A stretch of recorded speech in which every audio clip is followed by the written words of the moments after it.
국민이 지켜보고 있습니다. 여야 모두 최소한의 품격을 유지하기 위해 우리 함께 노력하길 바랍니다. 김태규 부위원장께 묻습니다. 우리나라가 선진국 된 거 맞죠? 저는 그렇게 느끼고 있습니다. 예, 윤석열 대통령께서 후보 시절에 공정과 상식을 슬로건으로 한 거 기억하시죠? 예. 또 이 정부가 법치를 강조하죠? 예.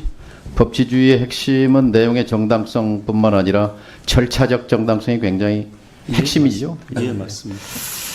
YTN의 매각은 공정과 상식을 배반한 겁니다. 그리고 절차적 정당성을 깔아뭉갰습니다. 그런 점에서 지금 서울고등법원이 본안 소송을 진행하고 있는데 이제 지켜보면 될 일이고요. 지난번에 가처분 신청 노조하고 우리사주조합에서 냈을 때 서울고등법원이 이렇게 짚었어요. 두 사람의 의견, 제가 묻지 않았습니다. YTN은 1심 아니신가요?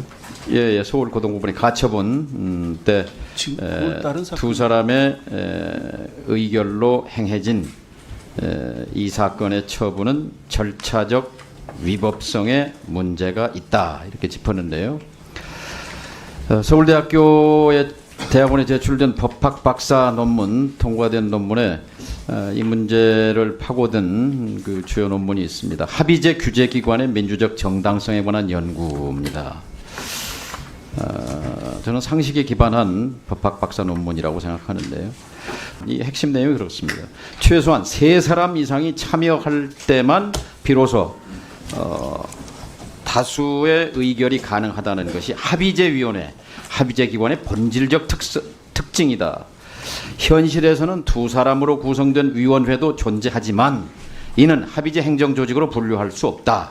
왜냐하면 2사람의 의견이 대립하는 경우에 조직의 수장에게 결정권을 부여하거나 아니면 2사람 중 높은 서열을 가진 사람의 의견을 따르는 것이 보통이기 때문에 이는 독임제 조직과 다를 바가 없다. 따라서 2사람 구성원으로는 합의제 행정조직을 구성할 수 없고 최소한 3인 이상이 돼야 한다. 저는 이게 상식이라고 생각합니다. 그리고 상식이 지배하는 사회가 선진국입니다. YTN 매각은 상식을 파괴했고 법치주의, 절차적 정당성을 위반했습니다. 김태규 부위원장은 동의합니까? 판사 출신이십니다. 예? 동의하지 않습니다. 이 상식에 동의하지 않아요? 아니, 방금 그 그러니까 내용에 이 상식에 대해서 동의하는 사람이라면 방통위 부위원장으로 발탁되지도 않았을 거라고 저는 생각합니다. 그 부분이 상식에 딱히 부합한다고 생각지도 않습니다. 그러니까 우리 김태규 부위원장, 김태규 전 판사의 상식은 일반 국민의 법감정과 판단과는 상식에 대한 판단과는 엄청난 거리에 떨어져 있다고 생각합니다. 방금 주신 말씀 1개인의 의견이 지나지 않는다고 생각합니다.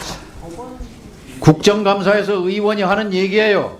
증인이 하는 말과 국정감사에 참여한 의원 국민의 대표로서 하는 말을 일개 개인의 의견이라고 아닙니다. 그 교수 말씀하신 거예요. 사과하기 말해요. 아니 그 교수 말씀드리는 지금 겁니다. 저 의원 질의에 대해서 폄하한 거요? 아니 전혀 그렇지 않습니다. 그렇잖아요. 교수라고 인용을 하셨길래 그 교수님 의견에 대해서 제가 동의하지 않는다고 그렇다면 말씀드린 오케이 겁니다. 됐습니다.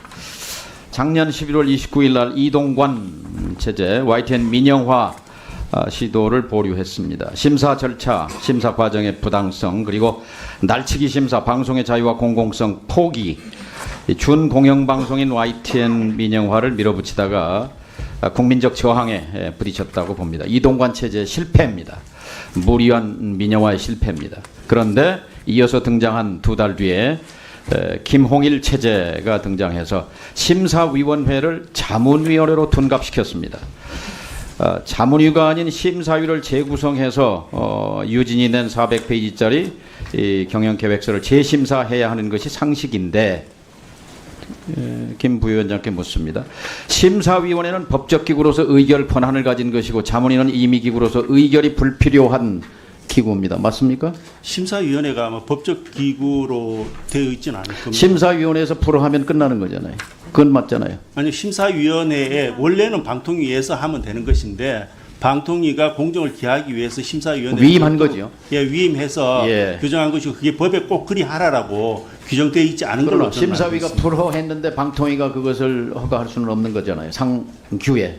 아니 물론 당연히 존중은 하겠죠. 그렇지만 그게 무조건 기속된다고 보기는 어렵겠습니다. 그러니까 예. 심사위가 불허해도 방통위는 그냥 밀어붙일 수 있다. 아니, 그런 뭐 그런 법상 사고 방식이 저는 존중을 할 거라고 생각을 합니다. 존중할 거라고 생각을 하는데 그렇지만은 반드시 그게 기속돼야 된다라고 그럼 방통위가 무력화되고 방통위의 존재 의미가 없어지지 않겠습니까? 그래서 그렇게 단정적으로 말씀하실 부분은 아니지 않나 생각합니다. 어쨌든 심사위원회를 구성해서 하다가 보류를 했단 말이에요. 예. 그러면 다시 이제 재심사를 하게 돼요.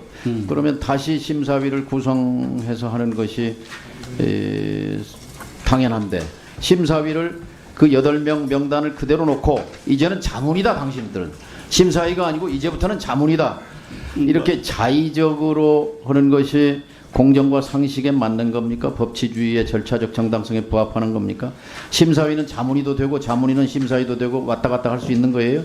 어떻게 생각합니까? 예, 뭐 의원님께서 지적하시는 부분도 일개 그리 볼 여지도 있습니다. 그렇지만은 제 생각에는 심사위원회에서 결정을 하고 그 의견을 존중해서 물론 그 방통위에서 그 위원회에서 결정을 하면 되긴 합니다. 그런데 방통위에서 경우에 따라서는 그 결과가 마음에 안 든다거나 아니면 다른 사정이 있다는 이유로 새로 심사위를 계속 구성하게 되면 지금까지 이 해방후에 역대 정부가 무슨 법률상 위임을 해서 심사위원회를 만들어 놓고 거기서 이 반대로 결론 난 것을 뒤집은 위원회 그런 그 결정이 있으면 방통위를 포함해서 한번 예를 들어보세요. 아니 그러니까 심사위가 불허했는데 그것을 위임한 본위원회가 뒤집은 그 사례 한번 들어보세요. 아니 그러니까 제가 그 그런 게 부분을 있습니까? 있을 법합니까? 아니, 당연히 불가능하잖아요. 존중하겠죠. 예? 당연히 존중할 거라고 생각합니다. 당연히 됐고요. 존중할 거라 자. 생각하고 존중하기 때문에 거기에 자문을 구한 거라고 저는 생각합니다. 어쨌든 YTN 매각은 하자투성이 불법투성이 공정과 상식을 무너뜨린 불법 매각입니다. 서울고등법원이 본안 소송에서 정의와 양심에 입각한 공명정대한 판결을 내릴 것으로 기대를 합니다. YTN 불법 매각을 주도하고 방조한